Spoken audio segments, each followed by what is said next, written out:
In today's video, I'm going to teach you how to use WhatsApp communities on WhatsApp Web.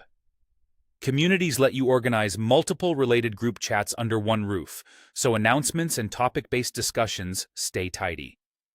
I'll show you how to get into WhatsApp Web, find the communities area, review the spaces you're in, and, if you're an admin, set up a new community and manage its groups. Begin by opening your browser and searching for WhatsApp Web. Then open the official site at web.whatsapp.com. A QR code will appear. On your phone, open WhatsApp, go to Linked Devices, and scan the QR to sign in to the very same account you use on mobile.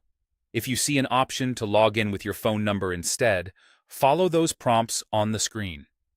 After you approve the login on your phone, your chats load on the web, and you're ready to go.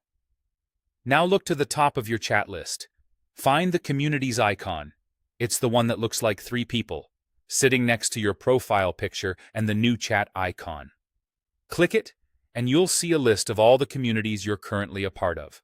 Selecting any community shows its groups and the central announcement group, so you can jump straight into the right conversation.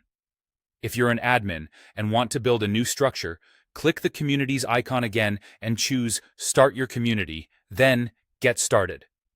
Add a clear community name and a recognizable icon. Write a short description that explains the purpose and who it's for, and click Create.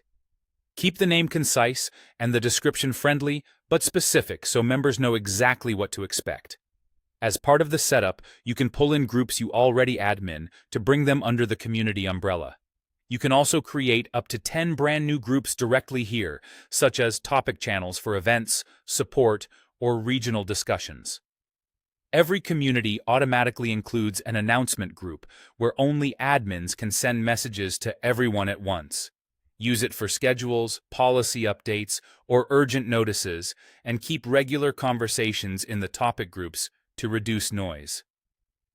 A few quick tips to keep things smooth. Make sure your phone is online the first time you link. Use a modern browser. And if you don't see the Communities icon, refresh the page or update WhatsApp on your phone. That's all you need to confidently use WhatsApp communities on the web.